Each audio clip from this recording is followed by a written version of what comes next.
The Transport Security Administration (TSA) and other governing bodies have adopted standard rules regarding the transport of liquids and gels, as well as aerosols, creams, and pastes, by passengers in flight. The rules for carry-on luggage and checked baggage differ, so knowing what you are packing in which, and how, is an important first step. Also, essential items like medication and nourishment for babies have their own set of rules. So separating these from your makeup, toothpaste, and so forth is also necessary. It's also a good idea to keep these rules in mind when you are shopping for souvenirs in order to pack for your return trip. So, we are going to watch about the how to pack liquid and gels on a plane. Method 1. Packing non-essential items. First is determine what luggage you're bringing. Odds are that you plan on bringing a carry-on bag to keep handy during the flight. Now decide whether you are packing enough items overall to warrant checking in additional baggage to be held in cargo. Rules regarding non-essential liquids and gels differ between carry-ons and checked baggage. So figure out what your options are. Non-essential liquids and gels, as well as aerosols, creams, and pastes, include foods, beverages, cosmetics, toiletries, and insect repellents. Step 2. Use your checked baggage for large items. If you are bringing both a carry-on and checked baggage, sort your liquids and gels by size. Check the size of each container that you intend to bring. Pack any container larger than 3.4 ounces, 100 milliliters per gram, in your checked baggage. You can also pack smaller containers here if you don't need them during the flight. The size of the container is the determining factor, not the amount of liquid, gel left inside. So pack large containers in your checked baggage even if they're almost empty. If possible, always use the original container describing what the product is, since unmarked containers may require closer inspection. This may lead to longer waits, confiscation, or even refusing your admittance. If you wish to use any of these items in flight, like, say, toothpaste, purchase another size that is 3.4 ounces, 100 milliliters per gram, or smaller. Step 3. Store carry-on items in a clear bag. First, make sure that all of the non-essential liquids and gels that you intend to pack in your carry-on do not exceed 3.4 ounces, 100 milliliters per gram. If they do, purchase smaller sizes. Next, use a single clear, resealable 1 quart, 1L, bag to store them within your carry-on. Only one bag is allowed per person. If your 1 quart bag doesn't fit all of your liquids and gels, use your checked baggage to pack those you won't need in flight. If all you have is a carry-on, reevaluate what you're bringing and leave behind whatever can be purchased at your destination. Each passenger is entitled to one 1 quart bag, so if you are traveling with someone else and they have room in theirs, utilize their bag, too. During passenger screening, you will be asked to remove your 1 quart bag from your carry-on for inspection. Rules specify that the bag must be clear in order to speed up this process. Finally, prevent leaks and spills. Air pressure can affect your containers' lids and seals, so consider repackaging liquids and gels whose containers have weak or problematic seals. Search online or in stores for a 3-1-1 compliant kit. Use a funnel to pour each liquid or gel into one of the kit's clear tubes and seal it with a corresponding cap.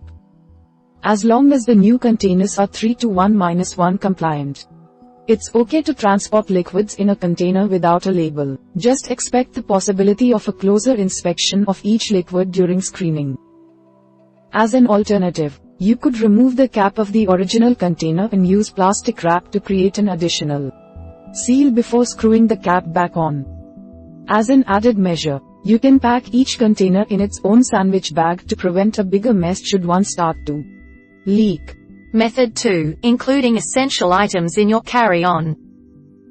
First is keep essential items separate. If you need to bring medication, baby formula, breast milk, or baby food, do not include these in your 1 quart, 1L, bag for non-essential items. However, expect these items to possibly require closer inspection by security. So pack them so they are accessible and can be easily removed before screening begins. The size of the container does not matter with essential items. So don't worry if it is higher than 3.4 ounces, 100 milliliters per gram. Security may also wish to inspect any accessories, such as syringes, IV bags, pumps, or milk warmers. Pack these for easy removal, as well. Step 2. Inform the screeners. When it's your turn to go through screening, inform the agents right away that you have medication and/or liquid containers that hold more than 3.4 ounces, 100 milliliters per gram. Also let them know if you have accessories that go along with it. Expect the agents to inspect your essential items by visual inspection, X-ray screening, testing small samples. Finally, let them know if you don't want X-rays. First, keep in mind that the Food and Drug Administration, FDA, has concluded that liquids and medications exposed to X-rays are still safe to take afterward. However, if radiation from X-rays is still a concern for you, be aware that it is your right to refuse X-ray screenings for medication, breast milk, and baby formula. If desired, tell the agents that you don't wish this when you present these items.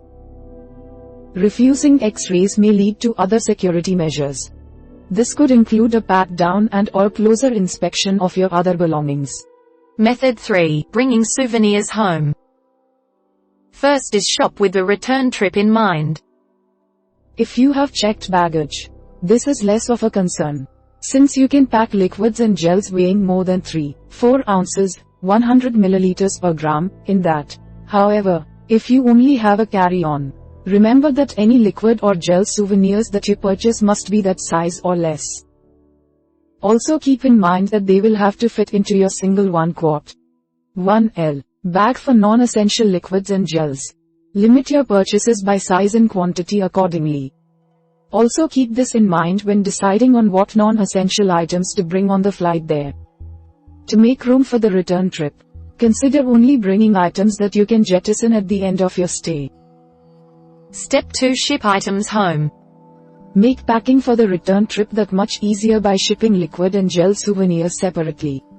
Ask retailers if they offer shipping themselves. If not, bring your purchases to a parcel service like UPS, FedEx, or DHL to pack and ship your items home.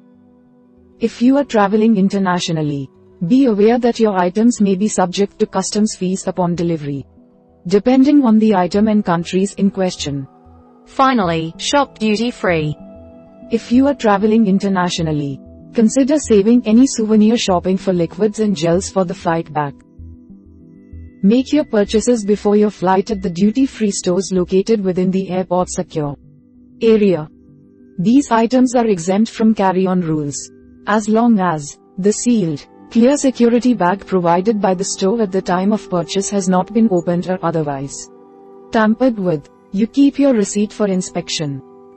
The item was bought within the last 48 hours. We hope it is useful to you. Please subscribe to our channel to upskill yourself.